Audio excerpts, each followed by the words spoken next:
Donc on va essayer de terminer la partie théorique si possible jusqu'à Salat al-Isha. Si on n'a pas terminé, on clôturera un petit peu après et on passera à aux questions après la prière d'Al-Isha, Inch'Allah. Barakallahu fikum.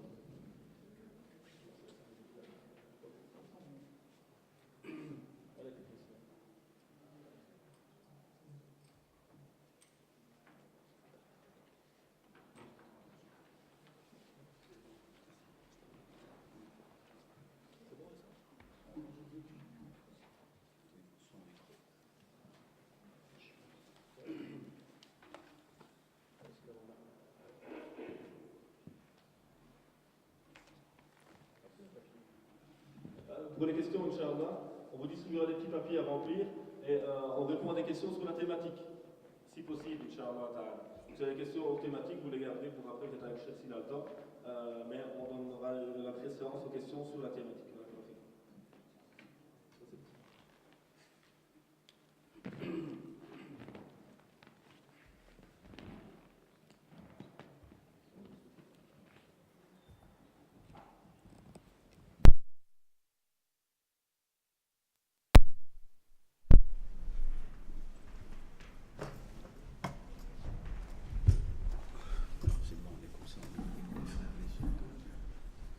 الحمد لله رب العالمين والصلاة والسلام على خاتم الأنبياء والمرسلين سيدنا محمد صلى الله عليه وعلى آله وصحبه ومن تبعهم بإحسان إلى يوم الدين رب اشرح لي صدري ويسر لي أمري واحلل عقدة من لساني يفقه قولي سبحانك لا علم لنا إلا ما علمتنا إنك أنت العليم الحكيم اللهم انفعنا بما تعلمنا وانفع بنا وزدنا علما يا رب العالمين.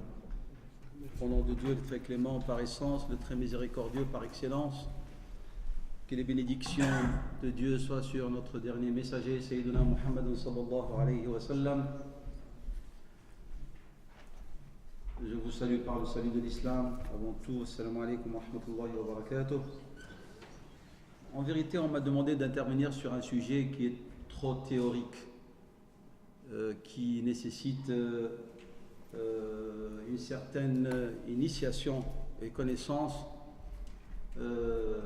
du droit musulman ou de la terminologie. C'est-à-dire, je vais utiliser un langage un peu ardu et je m'en excuse parce que mon intervention ne porte pas sur un sujet d'exhortation, de wa'v ou irshad, et ce n'est pas un sujet qui porte sur la purification spirituelle, tazkiyat al-nafs, ou sur le rituel, c'est-à-dire l'ibadat. Donc c'est en vérité un thème qui s'apparente plutôt à l'histoire du droit, c'est-à-dire tashri', l'islam et l'histoire du droit musulman. Et donc je m'excuse d'utiliser certains termes peut-être inconnus par certains frères ou sœurs, mais dans les questions-réponses, s'il y a des mots qui nécessitent de ma part plus d'explications, veuillez m'en informer, Inch'Allah, et j'y veillerai à répondre. Donc, en vérité, le but principal de ce thème, c'est de faire comprendre à mes frères et sœurs présents l'importance des écoles de droit, ou d'une manière plus simple, l'importance des fuqaha, des ulama, et que le fait d'être à l'écoute de leurs avis est un passage obligé pour la compréhension et la mise en pratique de l'islam. Et donc je vais essayer avant tout de vous expliquer comment fonctionne le Coran et la Sunna de Rasulullah sallallahu alayhi wa sallam, vous donner un petit aperçu rapide sur les sources sur lesquelles se basent les savants musulmans pour nous expliquer cette religion et aussi pour nous apporter des réponses concernant notre quotidien au niveau de notre relation avec Dieu subhanahu wa ta'ala et avec les autres. Vous savez tous que la source principale de cette religion, qu'est l'islam, c'est la révélation, le wahy. Et lorsqu'on dit révélation, c'est la révélation avec ces deux sortes, Coran et Sunna. Coran qui est défini comme étant la parole sacrée d'Allah subhanahu wa ta'ala, forme et contenu, الشكل والمضمون رباني المصدر et la sunna du prophète sallallahu alayhi wa sallam qui est définie comme étant l'ensemble de ses paroles, de ses actions, de ses approbations. Et cette sunna de Rasul sallallahu alayhi wa sallam, elle est l'aspect concret, explicite du Coran.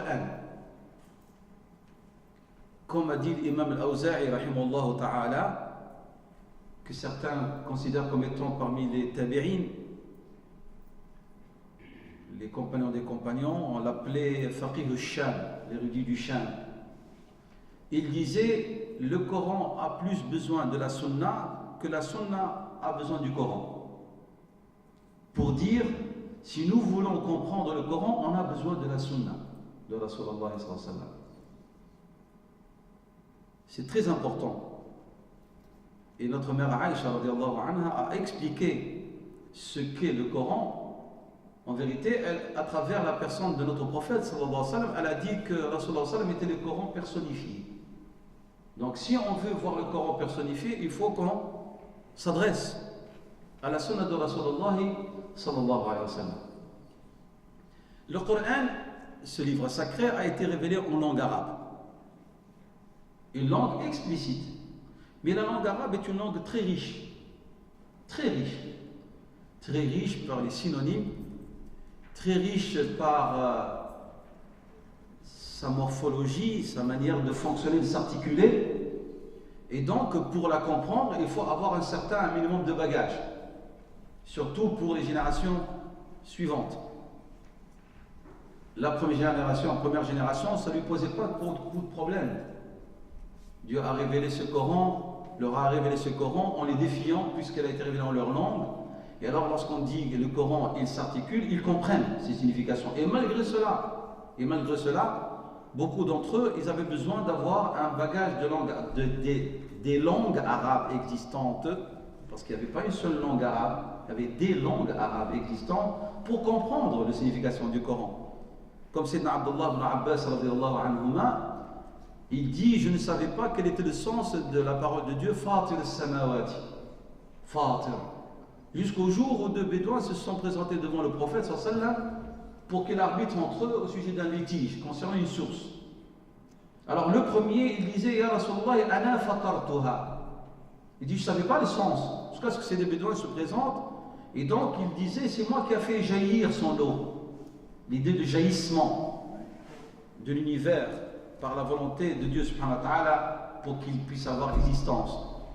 Et Sayyidina Ibn Abbas, il disait, celui qui veut s'adonner à l'exégèse du Coran, il devait connaître Diwan al-Arab. Et Diwan al-Arab, c'est-à-dire la poésie anté-islamique.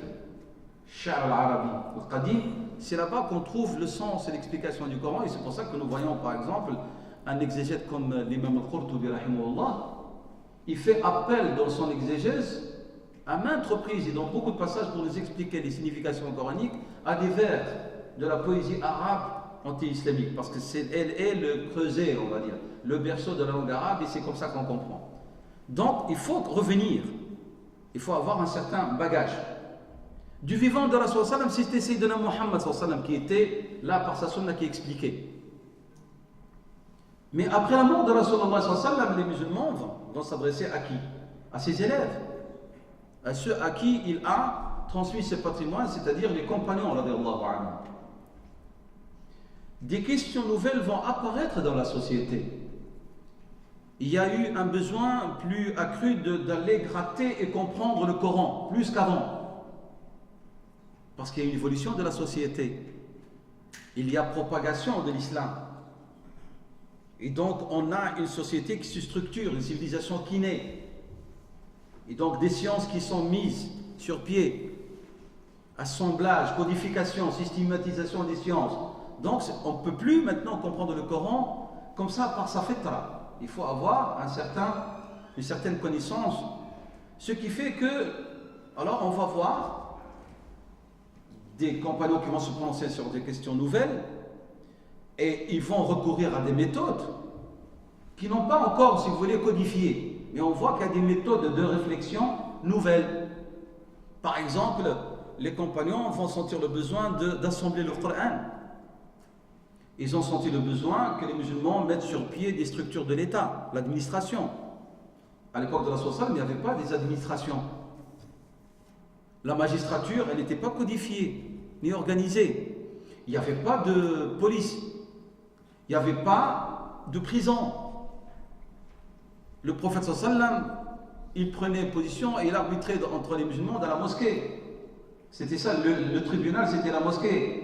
Sayyidina Abu Bakr radiyallahu anhu faisait la même chose, c'était à la mosquée. On emprisonnait la personne dans la mosquée, elle ne bougeait pas.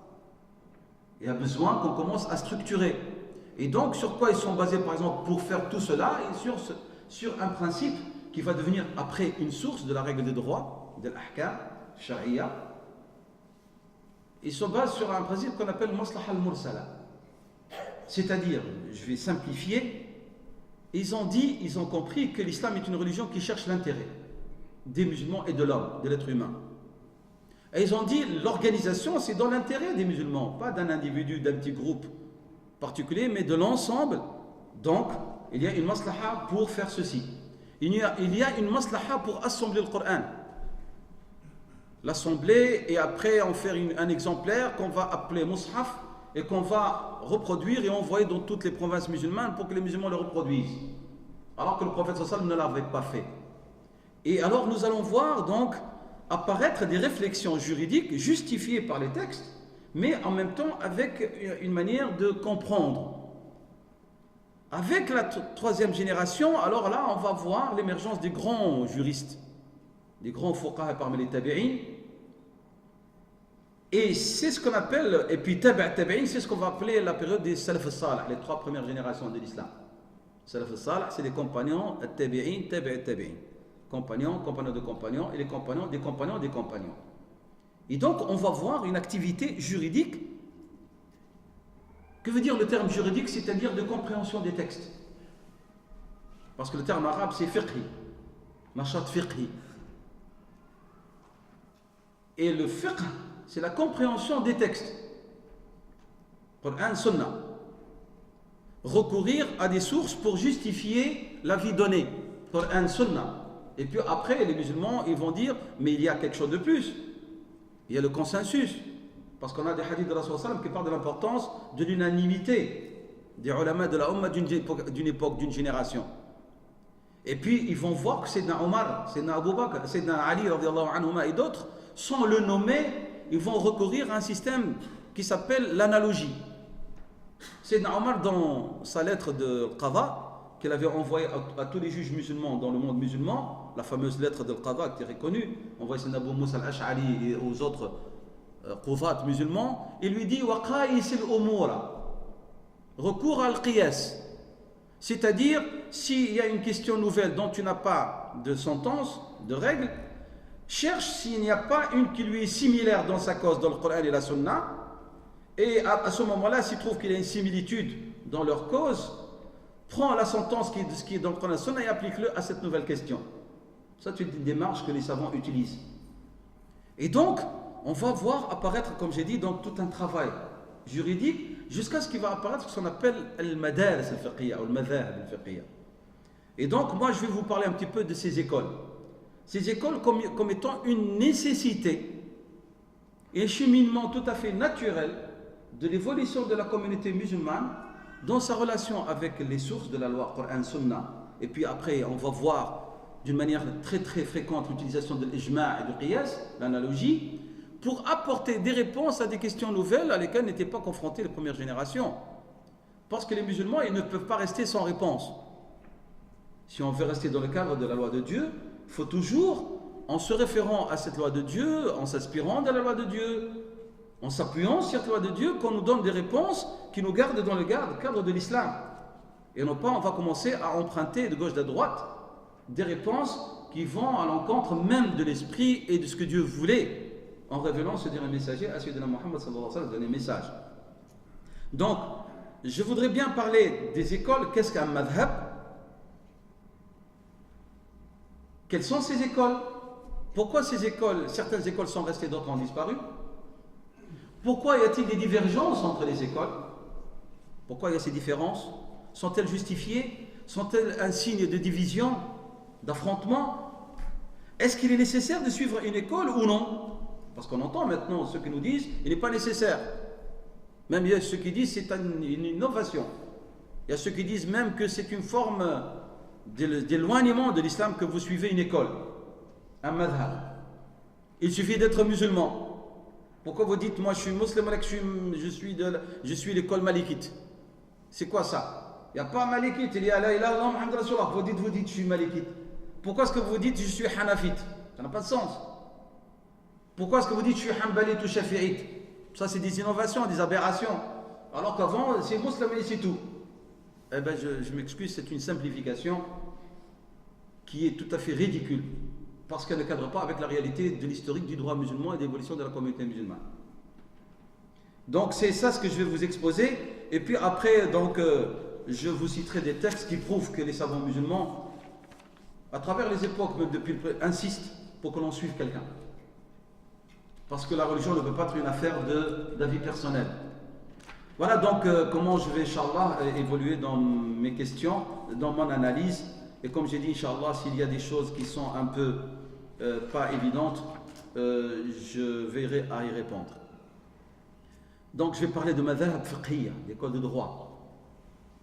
Ici je parle en français, mais en vérité, nous, ceux qui sont versés ou initiés comme des étudiants des sciences islamiques, on essaie pour nos frères francophones et sœurs francophones, en vérité, de vous transposer les sciences islamiques qui sont en langue arabe, et ils doivent être en langue arabe dans une autre langue. Donc je vais essayer en vérité de transmettre un peu l'esprit de la langue arabe et de ces sciences en français. Donc je n'utiliserai pas des choses qui sont, on va dire, étrangères. Et donc c'est pour ça que je suis obligé d'utiliser, de traduire, mais d'utiliser des termes arabes exprès. Alors, une école de droit, donc c'est madhab fiqhi. Moi j'aimerais bien vous expliquer ce que veut dire le terme fiqh. Allah subhanahu wa ta'ala a ordonné dans sa livre qu'une partie de notre communauté, des musulmans, cherche ce savoir approfondi de la religion. Yatafaqahu fi ad-din. Falawla nafara min kulli firqatin ta'ifatun, que il dit une partie de chaque groupe, il y a une partie qui va rechercher une certaine excellence dans l'approfondissement de la connaissance de la religion. Et leur but c'est de revenir auprès de leurs pour les avertir et donc leur transmettre un savoir. Donc il y a un savoir. Mais ce savoir, il est acquis après une recherche approfondie, une connaissance approfondie. Alors que veut dire le terme fiqh? Le terme fiqh a pour racine le verbe faqiha. Lorsqu'il acquiert cette qualité de fiqh ou de faqih, c'est-à-dire il comprend les choses en profondeur. Connaissance approfondie des choses. C'est ça ce que veut dire le terme, du point de vue arabe. Et c'est, d'après l'imam Shafi'i et d'autres, c'est une des sciences les plus louables. Et la preuve, notre prophète, il a invoqué Dieu en faveur d'Abdallah ibn Abbas pour lui accorder cette qualité-là. Allahumma faqihhu fi ad-din wa 'allimhu ta'wil. Faqihhu. Seigneur, donne-lui une compréhension approfondie de la religion. Et donc, lorsqu'on dit approfondissement, c'est-à-dire ça nécessite un enseignement de qualité et qui nécessite parfois des années, pas 1 an ou 2 ans. Par exemple, Abu Hanifa, rahimahullah ta'ala, il a suivi un enseignement avec son maître pendant entre 12 et 13 ans pour acquérir une connaissance dans le fiqh. L'imam Shafi'i a côtoyé l'imam Malik jusqu'à sa mort. Il était son élève, entre autres. Donc c'est un enseignement qui n'est pas de 2 ans, de 3 ans, de 4 ans, qui dure pour avoir une connaissance approfondie et qui est finalisé par quoi? Par une licence que le maître donne à son étudiant, une reconnaissance qu'il maîtrise la science et qu'il a l'aptitude de la transmettre. Yujizuhu. Il lui donne une ijaza, c'est pas la licence de 4 ans ou 3 ans actuelle, non. Ça n'a rien à voir. Mais le terme c'est ça. Yujizu, c'est-à-dire il lui permet. Il lui dit maintenant tu as acquis la maîtrise, donc je te permets d'enseigner, de transmettre, parce que tu maîtrises. Donc un accompagnement avec une maîtrise. Donc, al-fiqh, donc c'est la connaissance de quoi? En vérité, avant, dans les premières générations, le fiqh c'était une connaissance approfondie des dogmes, de l'aqidah, de la foi. de ces éléments, de tout ce qui est en rapport avec l'éducation spirituelle et de l'âme, l'akhlaq, le tazkiya nafsiya, et la connaissance des règles de droit pratiques, l'ahkam al-shar'iyya al-amaliyya, c'est-à-dire les règles qui concernent l'action de l'homme, ce qu'il doit faire, ce qu'il ne doit pas faire, ce qu'il lui est recommandé de faire, ce qu'il lui est répréhensible de faire, ce qu'il y a, l'acte de l'homme. Donc le fiqh, tout ça. Mais avec le temps, la définition du fiqh va se focaliser sur uniquement la dernière partie. Le fiqh va s'attacher uniquement à l'action de l'homme, ce qu'il fait, au niveau de sa relation avec Dieu subhanahu wa ta'ala, de sa personne et des autres. Et c'est ça ce qu'on voit. Donc ça commence par bab al-tahar, al-ibadat, et ça finit par le droit international, la relation des musulmans avec les non-musulmans. La magistrature, le mariage, les transactions financières, les ventes, etc. Tout ça, l'état de guerre, les peines légales, l'af'al. C'est-à-dire on parle pas ni des intentions, ni des croyances, ni des questions de la spiritualité. Et pour moi, comme j'ai dit tout à l'heure à certains frères, c'est un appauvrissement du droit. Avant, il était mieux structuré. Mais là, on a isolé et on a pris cette dernière partie. Donc, vous avez des hommes et des femmes qui vont suivre un enseignement approfondi auprès de quelqu'un qui a une maîtrise, un savoir, qui lui a été transmis. Et ce savoir, il a été, si vous voulez, structuré par celui qui a transmis, selon une méthodologie. Manhaj. C'est pas n'importe comment qu'il parle, c'est pas n'importe comment que ce spécialiste il aborde le Coran ou le Sunna, ou il aborde l'ijma', le consensus, l'unanimité des savants, ou l'analogie pour déduire une règle, ou pour nous expliquer, ou pour interpréter, etc. Il y a une méthode. Cette méthode, elle fait preuve, elle acquiert de la qualité, de la certitude. Des étudiants, si vous voulez, se pressent à venir auprès de cette autorité qui a le savoir, mais en plus du savoir, c'est quelqu'un aussi qui a de l'honorabilité, qualité morale, à grande échelle. Et les gens viennent et ils structurent un enseignement autour. Un enseignement, tout un enseignement. C'est clair? Alors, lorsque cet enseignement se structure de la sorte, on dit que ce savant, il a une méthode qu'on appelle en arabe, on dit madhab, ou ra'i, avis. Et ce mot n'est pas nouveau, puisqu'on a parmi certaines sources qu'utilisent les savants musulmans pour connaître, pour affirmer certaines règles, on a une source qui est sujet de pas d'accord entre tous, qui s'appelle l'avis du compagnon. En arabe, on l'appelle madhab al-sahabi. Madhab al-sahabi. L'avis du compagnon de Rasulullah sallallahu alayhi wa sallam est pris en considération par des écoles qui vont naître après. Pourquoi est-ce que cet avis du compagnon a de la valeur? Parce qu'ils disent, s'il y a quelqu'un qui a une connaissance de l'islam après Rasulullah sallallahu alayhi wa sallam, ce sont ses élèves qui ont reçu l'enseignement de sa bouche, qui ont vécu avec lui, qui l'ont vu vivre l'islam et qui étaient des Arabes purs, des arabophones purs, ils avaient une maîtrise de la langue. Donc si un compagnon radiyallahu anhu se prononce, c'est qu'il a quelque chose sur lequel il s'appuie. Il a un argument. Soit il a compris des gestes et faits de Rasulullah sallallahu alayhi wa sallam, même s'il ne l'a pas dit, alayhi salam, ou soit par sa compétence de comprendre le Coran que Dieu lui a donné, comme il a donné cette compétence à Sayyidina Abdullah ibn Abbas, qui est considéré par la communauté depuis son début jusqu'à nos jours comme étant l'érudit par excellence de la Ummah, puisqu'on l'appelle Hibr al-Ummah. Hibr veut dire le savant de la Ummah. C'est Abdullah ibn Abbas, le compagnon et cousin de Rasulullah sallam. Cette invocation du prophète lui a été très bénéfique dans ce savoir qu'il a reçu. Donc, ils disent, eh ben, ça se justifie, sa position, elle est justifiée. Eh ben, le mot donc madhab veut dire avis. Mais comme j'ai dit, c'est un avis qui est motivé, qui est justifié par une méthode, par un savoir.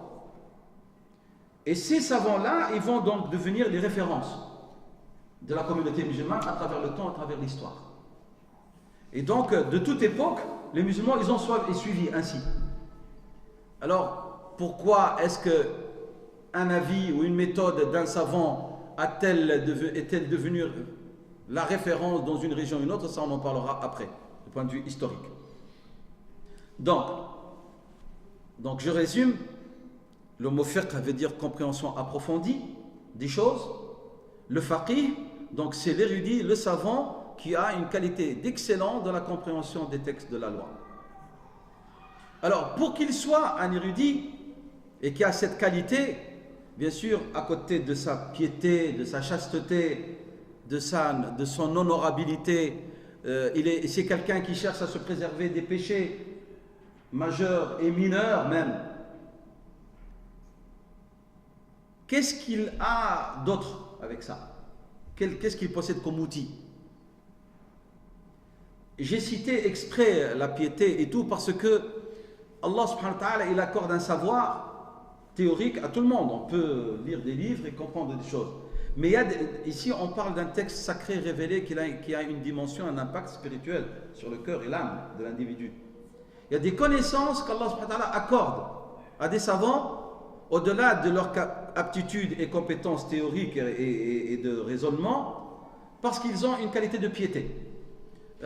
Notre frère ici, l'imam, il sait très bien, lorsqu'on ouvre certains livres de tafsir, parfois de fiqh, qu'est-ce qu'on trouve? On trouve l'érudit, il nous explique des choses en se référant à la langue arabe, en se référant au Coran, à la sunna et tout, et puis certains, pas tous, de temps en temps, ils vous mettent un sous-titre intitulé Latifatun. Moi, je traduis ça par subtilité. C'est quoi une latifa? C'est-à-dire, il vous donne une compréhension du texte qui n'est pas justifiée par la langue ou par autre, mais c'est comme si c'est une ouverture qu'Allah subhanahu wa ta'ala lui a accordée d'ordre spirituel pour comprendre quelque chose. Et lorsque vous lisez ça, vous dites la ilaha illallah, comment est-ce que Dieu subhanahu wa ta'ala lui a donné cette compréhension, alors que d'autres sont passés par là à maintes reprises, ils n'ont pas pu saisir cette nuance. Ça, c'est pas une question de connaissance, là. Ça, c'est une question de connaissance par son cœur qu'il lui a donné grâce à sa valeur spirituelle et piété. Donc, et c'est pour ça que Dieu, lorsqu'il parle de la compréhension approfondie, ici vous avez la sourate 17, le verset 44, Dieu, il dit que la compréhension approfondie, elle s'acquiert par le cœur. Le qalb. Il va plus loin, c'est pas par la raison, il parle. Pas l'aql, il parle du cœur. Ça, c'est un niveau très supérieur de la connaissance. J'ai dit tout à l'heure, par exemple, Abu Hamid al-Ghazali, rahimahullah, il dit, par exemple, le jeûne, les gens l'appréhendent selon leur connaissance de Dieu et de l'islam. Il y a le jeûne de la masse, qui est le nôtre. On ne mange pas, on ne boit pas. C'est-à-dire, c'est jeûner pour de la nourriture et de la boisson. Et il dit, puis il y a un jeûne de l'élite, des gens qui vont s'élever dans la connaissance. Pas uniquement de la tête, mais du cœur. Alors ceux-là, ce sont leurs sens qui jeûnent en plus. Ils ne mangent pas, ils ne boivent pas, et ils ajoutent le jeûne des oreilles, des yeux, des pieds, des mains, de tout. Et puis il dit, il y a le jeûne de l'élite de l'élite. Ce sont des hommes et des femmes, alors là, qui ont transcendé dans la connaissance de Dieu, subhanahu wa ta'ala, et de ce que veut l'islam. Alors ce sont des gens qui arrivent à jeûner par leur cœur. C'est-à-dire, même le cœur, il n'a pas de pensée déviée. Même le cœur, il est libéré.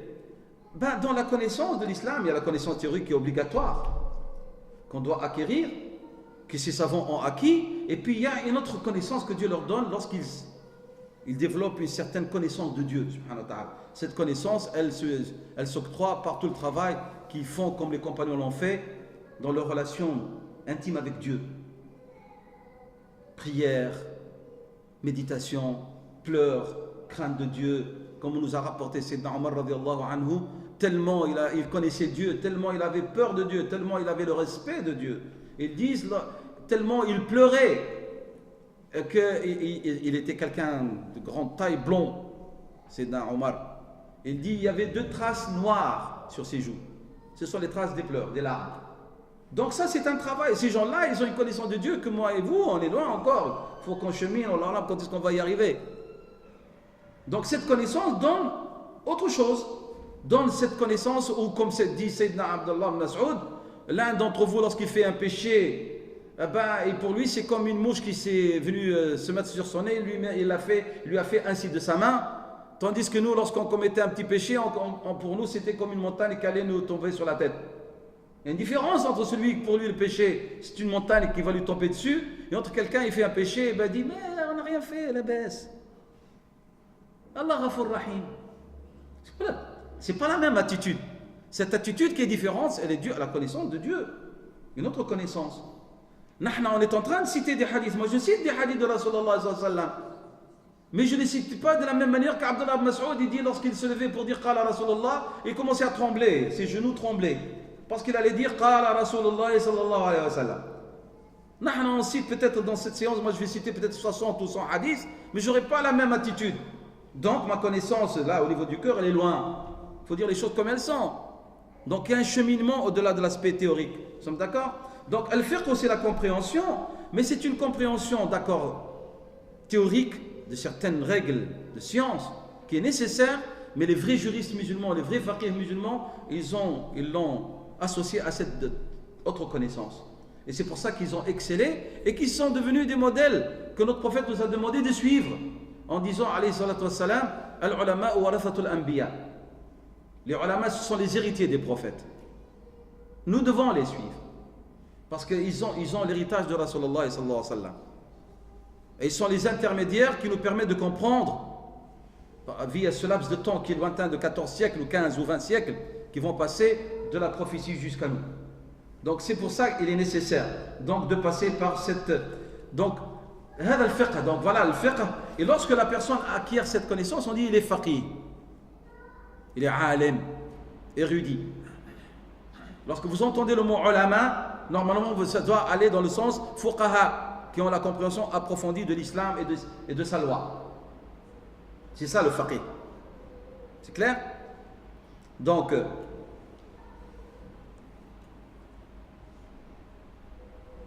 ces sentences qui forment le fiqh, là, j'ai dit l'aspect pratique, puisque le fiqh s'est limité à cet aspect-là, sont révélées dans le Coran, où elles figurent dans la sunna de Rasulullah sallallahu alayhi wa sallam.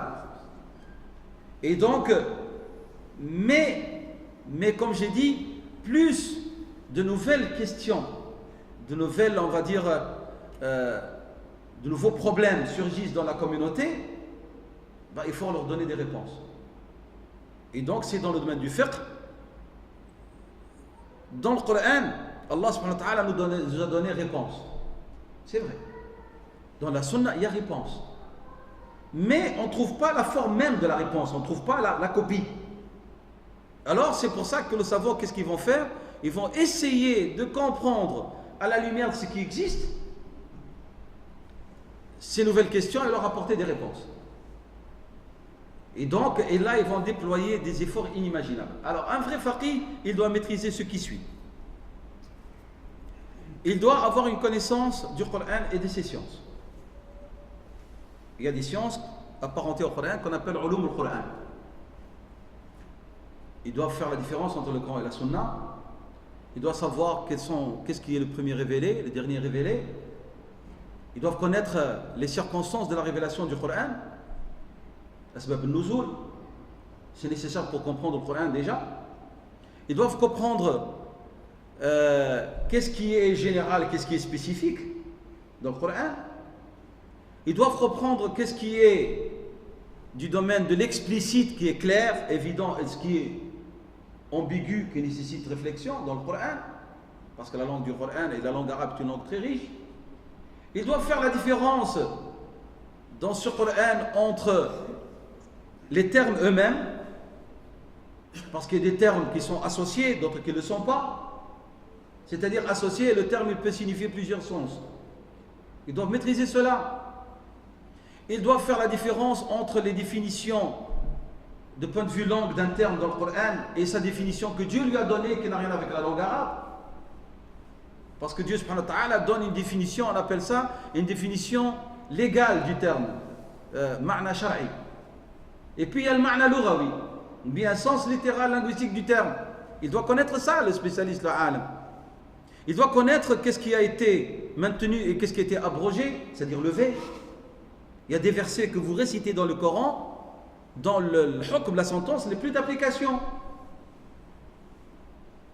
Et vous avez des versets que vous récitez, mais elles ont été, on va dire, leur sentence est levée définitivement, mais vous étudiez et vous lisez le texte. Et puis vous avez d'autres dont vous lisez le texte et la sentence elle est là, mais elles ont été remplacées par d'autres dans le Coran, qui sont là. On doit connaître tout ça. Et donc ça s'appelle les ulum al-Qur'an. Donc, ce faqih, cet érudit, il doit maîtriser ulum al-Qur'an. Et puis il doit connaître la sunna de Rasulullah sallallahu alayhi wa sallam. Et les sciences apparentées à la sunna de Rasulullah sallallahu qu'on appelle les sciences du hadith. Parce que les sciences du hadith, c'est la même chose que le Qur'an. Il doit connaître une science que, à partir de la, on va dire, de la deuxième génération, elle est devenue obligatoire pour se prononcer dans le cadre de l'islam. C'est la science qui s'appelle usul fiqh, les fondements du droit. Elle est nécessaire pour que l'érudit puisse dire hada halal, hada haram. Sinon, pourquoi? Parce qu'il va commencer à faire dire au Coran ce qu'il ne dit pas, peut-être. Il doit maîtriser cette science qui lui dit quel est le sens que le Coran voulait dire. Il doit savoir et connaître les avis de ses prédécesseurs qui se sont prononcés. Parce que nous sommes des générations qui héritent d'autres générations. On n'a pas un islam qui part à partir de chaque génération, à partir de zéro. L'érudit doit connaître tout ce qui a été dit par Rasulullah sallallahu alayhi wa sallam, par les compagnons de Rasulullah sallallahu alayhi wa sallam, par leurs tabi'in, par leurs tabi'in, et on continue. Donc il faut, tout cela, ce sont des choses nécessaires pour qu'on puisse avoir devant nous un érudit. Et si cet érudit-là, comme j'ai dit, qu'on appelle faqih, et si cet érudit-là, dans l'opinion, elle est prise en considération, c'est-à-dire dans la vie est pris en considération, et dans la vie on l'appelle madhab. Ma dhahaba ilayhi. Ce que lui, il est allé, a choisi, et il est allé vers cet avis-là. Donc, je rappelle et je résume. Donc, l'avis d'un érudit, c'est un avis qui a des bases, des assises, accompagné d'un savoir et d'une motivation de l'avis qu'il donne. C'est-à-dire, si je simplifie, un faqih, il ne fait pas comme ça. On vient lui dire, eh shir, halal ou haram? Attendez un peu. Ah, je pense que c'est haram. Ça, c'est une manière des plus bêtes, des plus erronées, des plus injustes de croire que les savants musulmans fonctionnent comme ça. Oui, lorsque vous venez à la mosquée, vous demandez à l'imam, il ne va pas vous faire ce que je suis en train de vous expliquer. Moi, je suis sûr qu'il y en a certains qui disent ce qu'il dit, il est difficile à comprendre. C'est quoi cette conférence? On entendait qu'ils vont nous parler de paradis, d'enfer, et nous parle de méthodologie de droit et de choses graves à comprendre. C'est normal, l'imam, vous lui posez une question, il vous dit voilà, ce que vous demandez, voilà la position, voilà, vous faites ainsi, ainsi, ainsi. Pourquoi? Parce que lui, par ses études, il sait l'avis qu'il vous donne, sur quoi comment il est motivé, comment il est justifié, et vous lui faites confiance, il vous explique déjà, parce que vous n'avez pas compétence à comprendre déjà tout le fonctionnement qui a eu lieu, mais en même temps, lui, il sait comment il a eu lieu, c'est pour ça qu'il vous donne l'avis qui répond à votre question, à vos attentes dans le cadre de l'islam, et de ce qu'il considère le meilleur à ce groupe, à cette communauté, selon l'historique aussi du droit, etc., du vécu de cette communauté dans son évolution historique par rapport à leur appartenance géographique et autres. C'est clair? Donc, mais c'est normal quand vous dites oui ou non, mais on ne va pas vous faire une conférence chaque fois que vous demandez un avis, on va vous faire une explication d'1 heure. Impossible, vous ne pouvez pas supporter cela déjà, et c'est insupportable pour celui qui va vous expliquer, parce qu'il faut qu'il chaque fois il fasse un ders. Et ça, on ne va plus s'en sortir. Et ceux qui ont une connaissance, on leur dit va acheter-toi un livre et tu trouveras les réponses. C'est clair? Donc voilà comment ça marche. Donc c'est pour ça je dis voilà ce que veut dire un fiqh, le fiqh. Le faqih, il a une responsabilité grave. Il va au nom de Dieu, au nom de son messager, vous rendre obligatoire ou permise ou interdite ou recommandée ou répréhensible des choses de l'islam et de la vie. C'est pour ça, comme j'ai dit, pour qu'on puisse s'y fier, il faut qu'il maîtrise, qu'il ait un savoir de qualité et en même temps qu'il soit quelqu'un de confiance et d'honorable. Si on ne fait pas confiance aux savants, je ne sais pas à qui on va faire confiance. C'est très, très dangereux. On va faire confiance à qui? À la masse? Les savants musulmans disent celui qui ne maîtrise pas, entre autres les outils que j'ai cités, et je n'ai pas cité entre eux, parmi ces outils, la maîtrise de la langue arabe et des sciences. Parce que la langue arabe, il y a des ulum de la langue arabe. Conjugaison, grammaire, syntaxe, tout. Il faut une maîtrise approfondie de la langue arabe pour être un érudit. Donc cet érudit, comme j'ai dit, il a lorsqu'il a un savoir, il a compétence de se prononcer et de dire moi j'ai déduit, j'ai compris des textes. Mais lorsqu'il n'a pas compétence, quel qu'elle soit son niveau intellectuel, on le considère min ammat al-muslimin, fait partie de la masse musulmane. C'est une règle. Les savants musulmans disent un grammairien, un médecin, un historien, un homme de lettres qui n'a pas compétence et maîtrise des outils que je viens citer, il n'a pas le droit de se prononcer sur la parole de Dieu, ni sur la parole de Rasulullah sallallahu alayhi wa sallam, ni de dire dans la religion de son avis. Il n'a pas le droit. Mais c'est tout à fait logique. Hein. Lorsque vous voulez avoir un avis médical, vous allez chercher un médecin qui a fait 7 années de qualification. Lorsque vous voulez réparer votre voiture, cherchez le bon mécanicien. Et lorsque c'est la religion, on a des gens qui ne savent même pas lire un mot en arabe et ils se disent oui, moi je sais ce que Dieu veut dire. Il ne comprend pas la langue arabe et il sait ce que Dieu veut dire. Alors que c'est Abu Bakr radiyallahu anhu, et c'est pas n'importe qui, Abu Bakr. Et il disait je cherche protection auprès de Dieu de dire de mon propre avis dans la religion ou dans le Coran. Il avait peur de donner son opinion personnelle au sujet du Coran, alors qu'il avait maîtrise. Il avait peur. Et nous, vous voyez la personne, elle-même au niveau de la langue arabe, de la grammaire, le marfou' mansoub, le mansoub maksour, elle vous dit, wa qala Allah, ça veut dire ça. Et même il y a certains, ils ont le culot de prendre un livre et commencent à expliquer aux musulmans ce qu'il y a dedans. Coran et hadith, comme ça. Et alors c'est pour ça qu'on entend des aberrations et des choses graves qui font que les pauvres jeunes musulmans et jeunes musulmanes, et encore plus pauvres comme ça que les musulmans convertis, ils entrent dans une mosquée, ils entendent un discours, ils vont dans une autre mosquée, ils entendent un autre discours, ils disent mais c'est quoi cette religion? On n'a rien compris. Celui dit haram, celui dit halal. Si, il y a des positions divergentes, on va en parler, mais tellement on ne fait plus référence aux savants que chacun parle de lui-même, alors on est devant une sorte de no man's land. Et alors les gens ils disent mais on ne sait plus nous, est-ce qu'on est dans cette religion? On ne sait plus. Ça devient grave. Et c'est quoi ces écoles de droit? Il vaut mieux alors aller vers le Coran et la Sunna. Voilà, c'est beau comme citation. Mais qui a la qualité de pouvoir aller puiser dans le Coran et la Sunna directement? Mais c'est ce que j'ai appelé les fuqaha, les érudits. Est-ce qu'il y en a beaucoup parmi nous ici? Il n'y a pas un seul. Même en Europe, il n'y en a pas. Je parle érudit dans le sens du terme. Hein. Il y en a des étudiants des sciences islamiques et des initiés. Mais un vrai érudit, il faut courir pour trouver. Il ne viendra pas pointer. Hein. Il mangera le pain, du pain et de l'eau, il restera dans son pays, il ne viendra pas. Le vrai alem. Jamais de la vie. Donc voilà ce qui se passe. Donc on a tellement pas compris ce que veut dire le droit, le fiqh. On n'a pas compris quelle est la démarche et la qualité qui a fait de tel et tel individu, et on l'appelle faqih et il est une référence. Qu'on les a banalisés, qu'on a cru que c'est un domaine ouvert à tout le monde et que quiconque peut dire je suis apte. Et même c'est quoi cette innovation, cette bid'a de suivre les écoles de droit? On a un discours qui dit c'est une bid'a. C'est quoi ça? Je suis musulman, il dit la ilaha illallah Rasulullah, je suis le prophète sallallahu alayhi wa sallam, et point à la ligne. Oui, je suis d'accord avec toi, c'est bien. Walakin il y a madhab al-sahabi. Il y a l'opinion du compagnon qui était une référence. Et puis il y avait, tout le monde faisait la même démarche. Donc vous avez Sahaba qui ont suivi Rasulullah sallam, vous avez Tabi'in qui ont suivi les compagnons de Rasulullah sallam, et ils savent référer à eux dans leurs avis juridiques. Lorsque vous regardez par exemple l'école Hanafite, vous trouvez omniprésent les avis d'Abdullah ibn Mas'ud radiyallahu anhu. Et puis vous trouvez l'avis d'un des Tabi'in connus, Ibrahim al-Nakha'i, parce qu'ils suivent le Tabi'i qui a suivi des compagnons.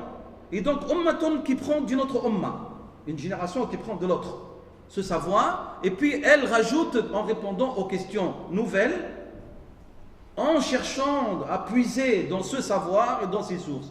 Et nous sommes obligés de continuer jusqu'à la fin des temps selon cette règle-là. On n'a pas d'autre choix. Et celui qui vous dit que je ne suis pas un savant est un menteur, il suit un savant. Parce qu'il est obligé. Et bien le fait que vous suivez un savant, vous suivez un madhab. Parce que le mot madhab, comme je dis, c'est l'avis d'une autorité qui a ces compétences et ces qualités-là. Donc il n'y a personne qui ne suit pas. Sauf les vrais érudits, on leur demande d'être des érudits, des personnes indépendantes et de recourir à leur propre compréhension. Un vrai érudit indépendant, c'est-à-dire qui arrive au degré où il peut lui-même déduire des règles, il lui est interdit d'être conformiste, d'être muqallad. Mais nous sommes des muqallad, parce que nous n'avons pas compétence. Et la preuve, vous citez sans arrêt, tel savant a dit, tel savant a dit, tel savant a dit, donc vous êtes des muqallad. Mais pourquoi vous avez alors tant de haine envers Abu Hanifa, Malik, Shafi'i, Ahmed ibn Hanbal? Je ne comprends pas. Donc voilà, ça c'est pour vous mettre vraiment le contexte et qui est important pour que vous compreniez donc l'importance et le rôle.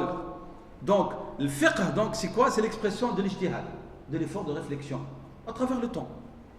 C'est pour ça le Sayyidina Sufyan al-Thawri qui était tabi'i, il disait al-fiqh huwa al-hayat. Al-fiqh c'est la vie. C'est-à-dire on apporte des réponses aux problèmes de la vie. Et la vie, elle évolue. Il n'y avait pas à l'époque des compagnons du prophète sallallahu alayhi wa sallam le problème de l'euthanasie. Il n'y avait pas le problème de l'istinsar. Il n'y avait pas le problème de la fécondation in vitro. Il n'y avait pas le problème au niveau des transactions financières, des assurances à vie. Il n'y avait pas. Il n'y avait pas d'assurance pour les véhicules. Il n'y avait pas d'assurance incendie. Qu'est-ce qu'on fait? On reste en marge de la vie ou on doit apporter des réponses conformes à notre religion? Nos savants sont obligés d'apporter des réponses. Mais ils les apportent selon une méthodologie. C'est ça le madhab.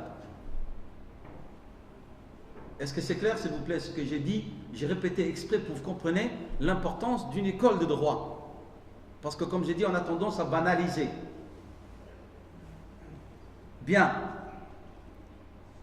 Le fiqh al-islami, donc ce droit musulman, s'articule entre deux principaux domaines. Deux principaux domaines, qui sont le domaine du fiqh islamique. Il y a celui de l'ibadat, qu'on appelle donc, c'est la relation de l'homme avec son créateur. Salat, zakat, al-hajj, al-sawm, al-ufhiya, les sacrifices, al-nadhr, les vœux. Tout ça, ça s'appelle l'ibadat. Et puis vous avez un deuxième, donc c'est celui de l'mu'amalat. C'est-à-dire, à partir des textes de la loi, source de la loi, la relation de l'homme avec son semblable. Et là, c'est un domaine très vaste. Le mu'amalat al-maliya, les transactions financières, les relations entre les gouvernants et les gouvernés, l'organisation de l'État, les relations économiques, transactions économiques, les relations, c'est-à-dire familiales, le droit familial, la magistrature, le droit pénal, etc., etc., le droit international, les relations des musulmans avec les non-musulmans. Tout cela, ça s'appelle al-mu'amalat. Voilà, le fiqh, il s'articule entre ces deux-là, la relation de l'homme avec son créateur, et la relation de l'homme avec sa personne et ses semblables, musulmans et non musulmans. Maintenant, suivre un avis d'un savant, vous voyez, c'est une nécessité. Les tabi'in, ils ont suivi les compagnons. Et les compagnons des compagnons, ils ont suivi les compagnons des compagnons. Et ainsi de suite. Et on reste dans ce cadre-là, même si vous ne voulez pas, vous êtes obligé de suivre. Et je viendrai après pour vous prouver que même certains de nos frères ou sœurs disent, moi je ne suis pas une école juridique, je citerai peut-être le nom de certains savants, et ils s'affilient à une école de droit, qui est ancienne, ce n'est pas nouveau. Donc il n'y a pas quelqu'un qui n'a pas d'école de droit, ça n'existe pas. Dès que vous faites référence à un savant, vous êtes affilié à une méthodologie, donc à une école de droit. Simplement, vous devez faire la différence, vous devez être bien conscient de la différence entre le fait de suivre une école et entre le fait d'être quelqu'un de fanatique, muta'assir. Suivre une école, c'est-à-dire, comme j'ai dit, c'est suivre un imam, mujtahid, un érudit. Ça veut dire suivre une école de droit.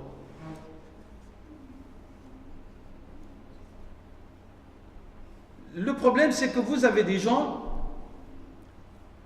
lorsqu'ils suivent une école, cette école devient, on va dire, elle se place ou il la place au-dessus de la vérité elle-même. Parce qu'un érudit, d'accord, il se réfère à partir d'une méthodologie aux sources de la loi, Coran et Sunna, Ijma' et Qiyas, mais c'est un humain. Il peut commettre des erreurs d'appréciation. Il peut faire des erreurs. Et la preuve qu'ils font des erreurs, c'est que le prophète sallallahu alayhi wa sallam a dit qu'ils feront des erreurs. Celui qui fait l'ijtihad et il dit juste, il sera doublement récompensé. Et celui qui fait l'ijtihad et il fait erreur, il sera récompensé une fois. Donc il reconnaît qu'il y a possibilité d'erreur, c'est des humains. Pourquoi? Parce qu'ils ne sont pas infaillibles. Ils ne sont pas soutenus comme l'était Rasul sallam par la révélation. Donc ils peuvent commettre des erreurs. Lorsque quelqu'un suit une école de droit et qu'on lui apporte la preuve que dans cette question-là, l'imam a fait erreur, soit parce que sa référence, elle n'était pas aussi juste que lui, il l'a pensé, ou soit il a fait une fausse analyse. Il n'y a aucun problème. Il vous dit non. Non, moi je suis malikite, il n'y a pas à discuter.